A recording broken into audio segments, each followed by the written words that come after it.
Assalamualaikum warahmatullahi wabarakatuh. Ya, pada kesempatan kali ini kami akan menjelaskan mengenai tentang materi tipe imunitas.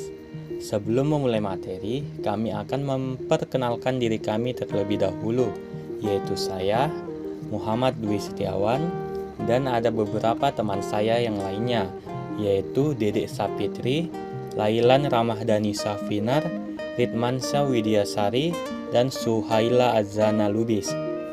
Kami dari kelompok 5 dari kelas IKM 9 semester 3 di Universitas Islam Negeri Sumatera Utara.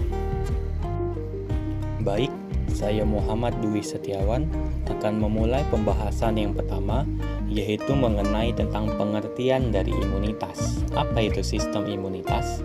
Sistem imunitas adalah sebuah sistem pertahanan atau kekebalan tubuh yang memiliki peran dalam mengenali dan menghancurkan benda-benda asing atau sel abnormal yang merugikan tubuh.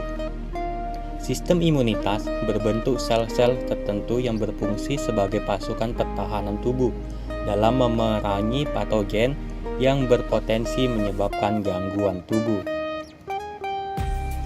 Selanjutnya adalah fungsi sistem imun. Yang pertama yaitu sebagai pertahanan. Fungsi pertahanan sistem imun adalah membentuk imunitas spesifik untuk melawan agen yang mematikan seperti bakteri, virus, toksin, dan bahkan jaringan asing yang masuk ke dalam tubuh. Yang kedua adalah homeostatis. Sistem imun ini mempunyai peran agar tubuh dapat mempertahankan keseimbangan antara lingkungan di luar dan di dalam, serta memiliki fungsi sebagai eliminasi komponen-komponen tubuh yang sudah tua. Dan yang ketiga adalah pengawasan. Sistem ini dibutuhkan untuk menghancurkan sel-sel yang bermutasi, terutama yang menjadi ganas. Imunitas tidak akan terbentuk sampai ada invasi organisme asing. Maka terdapat mekanisme tertentu untuk mengenali invasi. Selanjutnya ada mekanisme sistem kerja imun. Sistem imun tubuh bekerja manakala mikroorganisme seperti bakteri atau virus terdeteksi masuk menyerang tubuh, maka kesatuan sel-sel dari sistem imun lantas membentuk semacam brigade untuk menghalangi serangan berbahaya tersebut. Keberadaan mikroba patogen dapat menimbulkan dampak-dampak yang tidak diharapkan akan memicu sistem imun untuk melakukan tindakan dengan urutan mekanisme sebagai berikut: introduksi, persuasif, dan represi. Tipe imunitas dibagi dua, tipe imunitas aktif dan tipe imunitas pasif. Tipe imunitas aktif. Imunitas aktif adalah jenis imunitas yang diperoleh akibat kontak langsung dengan toksin atau patogen sehingga tubuh memproduksi antibodinya sendiri. Imunitas aktif berasal dari paparan patogen. Permukaan patogen bertindak sebagai antigen yang merupakan tempat peningkatan antibodi. Selanjutnya, saya Dedek Sapitri akan menjelaskan tentang jenis imunitas aktif. Imunitas aktif terbagi menjadi dua, yaitu ada imunitas aktif alami dan imunitas aktif buatan. Yang pertama, imunitas aktif alami, yaitu terbentuk ketika tubuh sedang menderita sakit dan akan segera pulih. Respon imun utama berbentuk selama tubuh menderita sakit, sehingga respon sekunder akan meningkat dengan berjalannya waktu dan akhirnya tubuh akan terlindung dari penyakit. Kekebalan alami akan terbentuk dan berkembang selama penyakit itu menyerang. Contohnya seperti pada kasus cacar dan campak itu bersifat seumur hidup atau sementara, seperti pada kasus gonore dan pneumonia. Orang yang pernah menderita campak atau cacar air maka tidak akan pernah terserang penyakit yang sama lagi, dikarenakan tubuh yang terserang sudah tidak asing lagi dengan antigen yang menyerang. Akibatnya darah membentuk antibodi untuk melawan antigen. Nah, yang kedua ada imunitas aktif buatan. Imunitas aktif buatan timbul karena adanya rangsangan dari patogen yang dimasukkan ke dalam tubuh melalui vaksin, kemudian mengaktifkan sistem imun. Sistem ini diperoleh dari luar tubuh, yaitu setelah tubuh mendapatkan vaksinasi. Vaksinasi sendiri merupakan proses maksudnya vaksin ke dalam tubuh supaya untuk membentuk antibodi yang kebal terhadap suatu penyakit. Contohnya dengan memberikan vaksin, ada beberapa penyakit yang dapat dilawan oleh vaksin, seperti vaksin BCG yang melawan penyakit TBC. Nah, lalu ada komponen imunitas aktif. Yang pertama ada kekebalan aktif, membutuhkan paparan patogen atau antigen patogen. Yang kedua, paparan antigen mengaruh pada produksi antibodi. Yang ketiga, sel yang terlihat dalam imunitas aktif yaitu sel T, sel B, dan sel antigen. Yang keempat, adanya penundaan antara paparan antigen dan kehadiran imunitas. Yang kelima, kekebalan aktif berlangsung lama, bahkan seumur hidup. Dan yang keenam, ada beberapa efek di samping dari kekebalan aktif, diantaranya alergi, namun tidak begitu serius bagi tubuh. Selanjutnya ada tipe imunitas pasif. Imunitas pasif adalah kekebalan yang memberikan perlindungan segera terhadap organisme infektif tertentu yang dapat diperoleh dengan menyuntikkan sediaan yang terbuat dari plasma individual yang imun dengan kadar antibodi yang memadai terhadap penyakit yang dicari perlindungannya. Imunitas pasif yang terjadi saat tubuh memperoleh dengan cara menyuntikkan serum pada tubuh yang di dalamnya mengandung antibodi terhadap suatu penyakit. Jadi, imunitas ini terjadi jika antibodi dari suatu individu dipindahkan ke individu lainnya. Kemudian, sama seperti imunitas aktif, imunitas pasif juga terbagi menjadi dua, yaitu imunitas pasif alami dan imunitas pasif buatan. Imunitas pasif alami yaitu kekebalan yang diperoleh bukan dari tubuhnya sendiri, tetapi dari tubuh orang lain. Misalnya, kekebalan pasif ibu yaitu jenis kekebalan pasif yang didapat secara alami dan mengacu pada kekebalan yang dimediasi oleh antibodi yang dibawa ke janin atau bayi oleh ibu. Kekebalan pasif yang didapat secara alami dapat diberikan selama kehamilan ataupun melalui menyusui. Imunitas pasif ini terjadi misalnya melalui pemberian ASI kepada bayi. Kemudian antibodi yang masuk punya ibu itu masuk ke plasenta. Antibodi hemoglobin G tersebut yang dapat memberikan kekebalan sementara untuk beberapa minggu atau beberapa bulan setelah kelahiran. Kemudian yang kedua ada imunitas pasif buatan. Imunitas pasif buatan merupakan kekebalan yang diperoleh dari antibodi yang sudah jadi dan terlarut dalam serum. Imunitas pasif dihasilkan oleh orang yang kebal karena pernah terpapar penyakit tersebut. Imunitas jangka pendek yang dicapai dengan transfer antibodi yang diberikan dalam beberapa bentuk sebagai plasma atau serum darah manusia ataupun hewan. Sedangkan kumpulan hemoglobin manusia untuk penggunaan intravena atau intramuskular. Jadi, imunitas pasif buatan ini merupakan imunitas yang terjadi melalui injeksi antibodi dalam serum. Contohnya di sini yaitu antibodi dari kuda yang kebal terhadap gigitan ular dapat diinjeksikan kepada manusia yang digigit oleh ular sejenisnya. Baiklah, saya Lailan Rahmadani akan melanjutkan materinya. Adapun materi selanjutnya yaitu komponen imunitas pasif. Komponen yang pertama yaitu kekebalan pasif diberikan di luar tubuh sehingga tidak memerlukan paparan infeksi atau antigennya. Komponen yang kedua, tidak ada penundaan untuk tindakan imunitas pasif. Respon terhadap agen infeksi ini sangat cepat. Lalu komponen yang ketiga, kekebalan pasif tidak tahan lama, biasanya hanya aktif beberapa hari saja. Lalu komponen yang keempat, kondisi ini yang dinamakan serum sickness dapat terjadi akibat paparan antiserah. Nah, ternyata imunitas pasif ini memiliki kerugian dan keuntungan juga loh. Apa saja kerugian dan keuntungannya? Keuntungannya, respon imun individu terhadap imunitas pasif lebih cepat daripada vaksin dan dapat menanamkan imunitas pada individu yang tidak merespon imunisasi. Lalu, apa kerugiannya?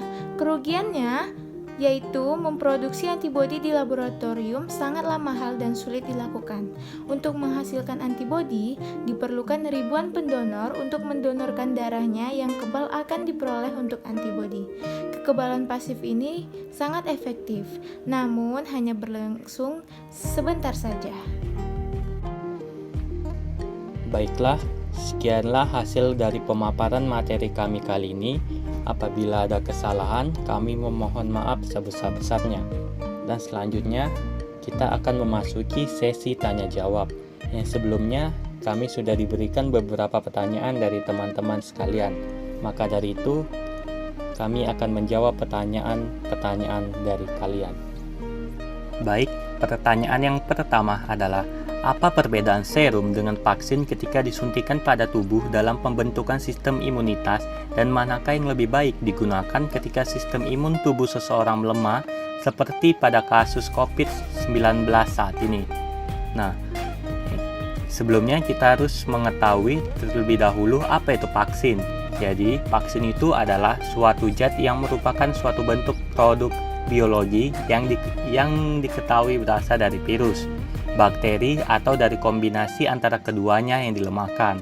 Vaksin diberikan kepada individu yang sehat guna merangsang munculnya antibodi atau kekebalan tubuh guna mencegah dari infeksi penyakit tertentu.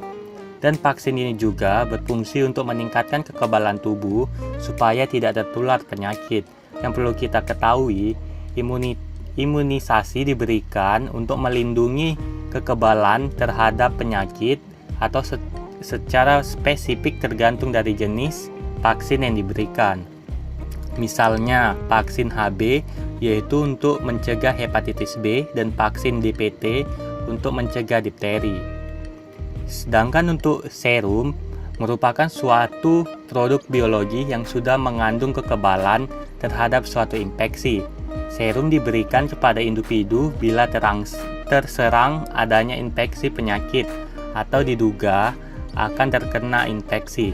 Salah satu contoh serum adalah yaitu serum anti ular atau sabu, atau juga merupakan snake antivenom, merupakan produk biologi yang digunakan dalam pengobatan gigitan ular berbisa. Nah, kemudian manakah yang lebih bagus digunakan, vaksin atau serum dalam menangani COVID-19 saat ini? Maka jawaban yang paling tepat yaitu adalah vaksin. Kenapa dengan vaksin?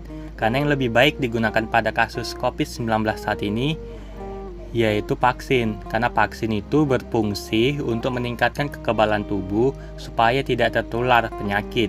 Vaksin akan memberikan perlindungan terhadap kekebalan tubuh terhadap seseorang dan memerangi virus.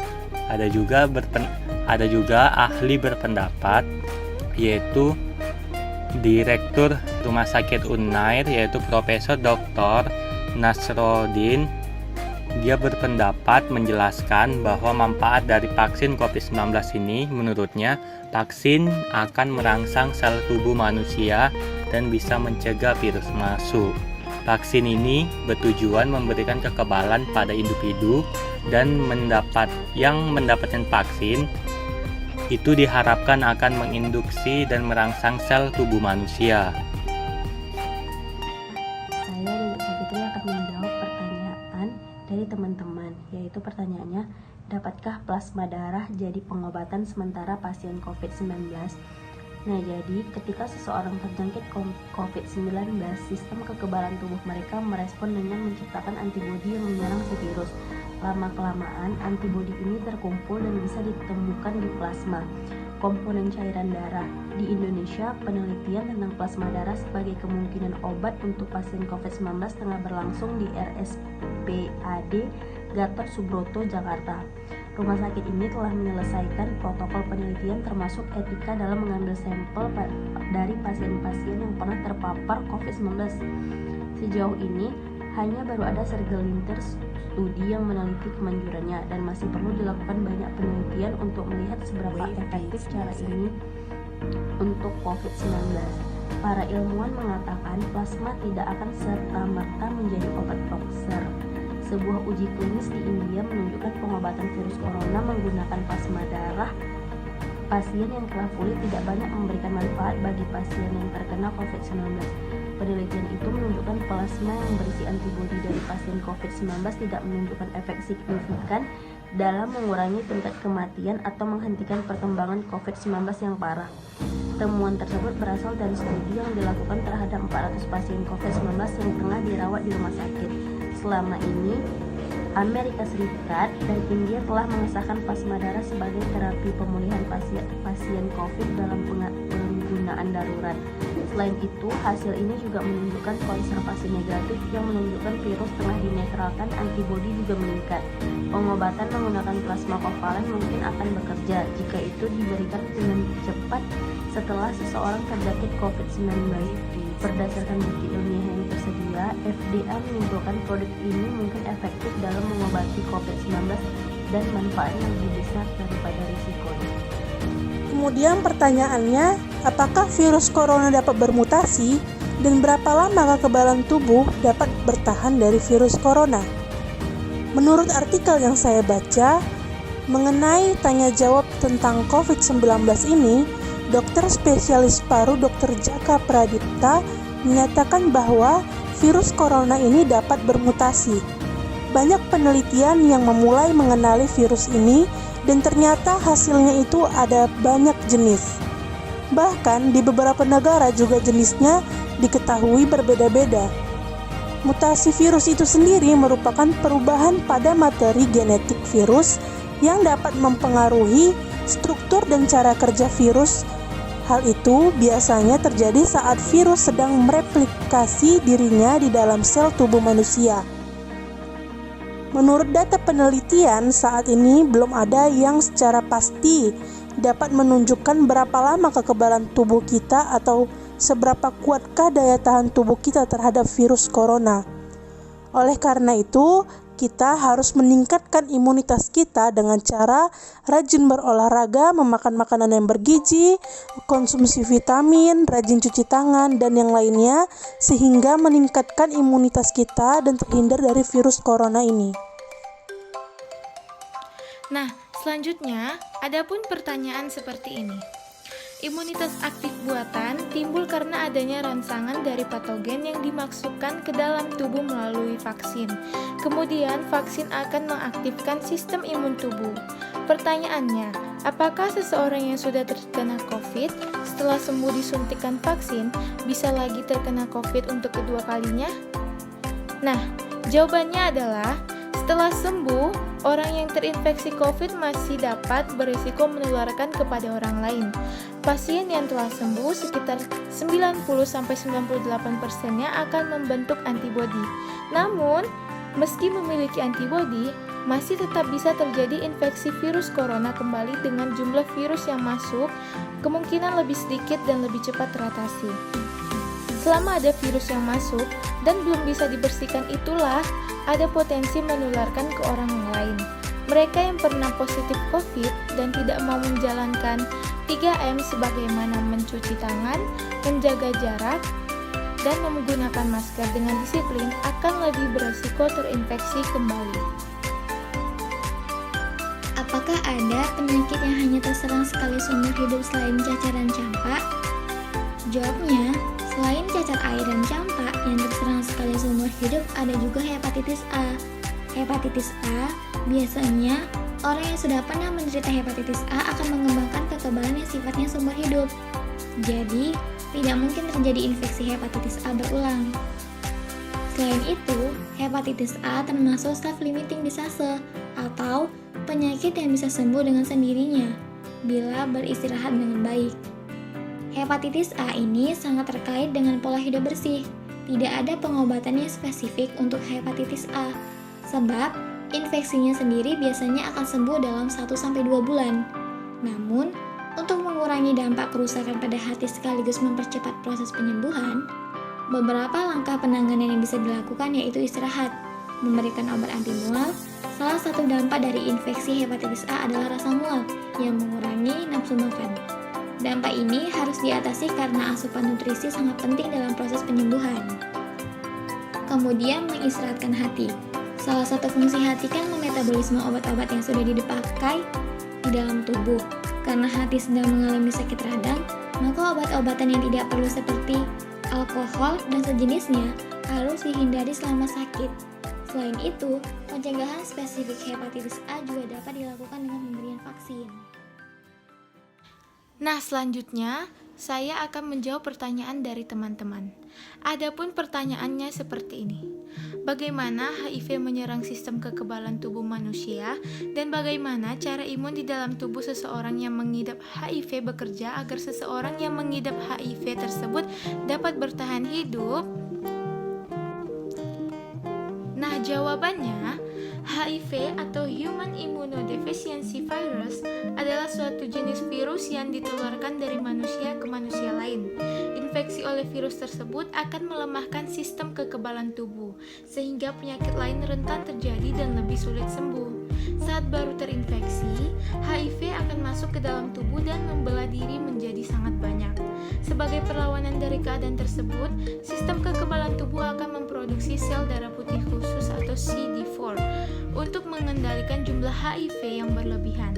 Di sisi lain, sel CD4 merupakan target utama dari infeksi HIV, sehingga alih-alih mengendalikan jumlah HIV, virus tersebut malah menginfeksi dan menghancurkan sel CD4. Nah, awalnya sistem kekebalan tubuh akan merespon dengan memproduksi lebih banyak sel CD4. Namun setelah beberapa waktu, tubuh akan kelelahan sehingga tidak bisa menyeimbangkan laju hancurnya sel CD4 ini. Pada akhirnya akan terjadi ketidakseimbangan, yaitu jumlah virus atau viral load yang tinggi dan jumlah sel CD4 yang rendah. Pada tubuh orang yang terinfeksi HIV, sebenarnya terjadi peperangan antara virus dan sistem imun tubuh. Walau tubuh sudah memproduksi antibodi baru yang menargetkan pada virus, namun virus langsung bermutasi sehingga mereka sulit dikalahkan. Nah, tim peneliti dari Rockefeller University di New York meyakini bahwa penggunaan antibodi sintesis yang bisa menempel di permukaan protein pada lapisan luar membran virus HIV bisa menjadi cara alternatif untuk melawan penyakit ini.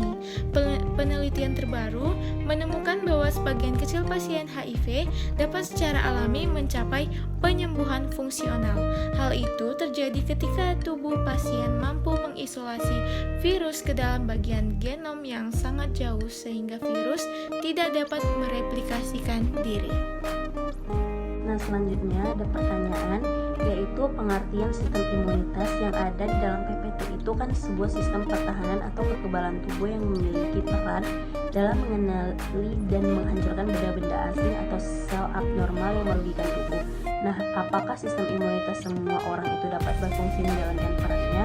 Jika tidak, apa saja faktor yang menyebabkan sistem imunitas seseorang tidak dapat bekerja atau berfungsi? Nah, saya dari Sakti akan menjawab, yaitu sistem imunitas itu bukan tidak berfungsi, melainkan melemah.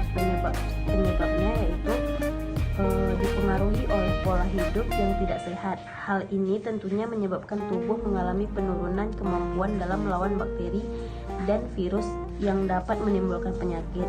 Fungsi sistem imun atau sistem kekebalan tubuh sendiri adalah untuk melawan infeksi penyakit. Jadi, setiap saat sistem imun lemah, maka tubuh tidak dapat mempertahankan diri dari berbagai macam masalah kesehatan. Penyakit pun akan lebih mudah menyerang. Adapun faktor-faktor yang dapat menyebabkan imun melemah yaitu adanya kekurangan asupan nutrisi, dehidrasi, stres, kurang bergerak dan kurang tidur, adanya bakteri, virus, parasit, dan jamur yang menyerang tubuh, dan yang terakhir itu perubahan yang terjadi di lingkungan sekitar seperti pergantian musim atau ketika masuk musim hujan juga dapat mempermudah terjadinya infeksi. Nah, untuk menjaga imun tetap sehat dan mencegah terjadinya infeksi, caranya yaitu mengonsumsi makanan sehat seperti buah dan sayur, rutin berolahraga, mencukupi kebutuhan tidur, serta mengonsumsi suplemen yang mampu meningkatkan daya tubuh untuk menghalau pilek dan infeksi yang mudah menular. Bagaimana jika ada kasus bayi yang alergi terhadap ASI ibunya? Apakah penyebab terjadinya kasus ini? Jawabnya, bayi yang terserang alergi biasanya hanya sekitar 2-3 bayi dari 100 bayi yang menerima ASI eksklusif, yang mana gejalanya itu seperti ruam di sekitar mulut atau anus, sakit perut, mual, dan muntah. Alergi pada bayi terjadi karena adanya reaksi abnormal atau reaksi berlebihan sistem kekebalan tubuh terhadap suatu zat. Dalam kandungan ASI ibu memiliki komponen seperti karbohidrat, lemak, mineral, vitamin, dan protein. Nah, protein dalam ASI ibu ini ada yang terdiri dari IgA, IgG, IgM sekrotik, yang salah satu peranannya mencegah terjadinya alergi. Biasanya, alergi pada ASI ibu ini merujuk kepada pola makan si ibu. Contohnya, jika si ibu alergi pada protein susu sapi dari susu sapi yang dikonsumsi ibu, maka ibu harus menghindari semua makanan yang mengandung protein yang berasal dari susu sapi, seperti keju dan yogurt. Jadi, ibu masih bisa mengonsumsi makanan yang mengandung protein di luar protein susu sapi. Baiklah, sekianlah hasil dari sesi tanya jawab kita kali ini. Dengan begitu, berakhir pula lah mengenai tentang penjelasan tipe-tipe imunitas. Dan kami akan mengakhiri, wabillahi taufiq wal hidayah. Wassalamualaikum warahmatullahi wabarakatuh.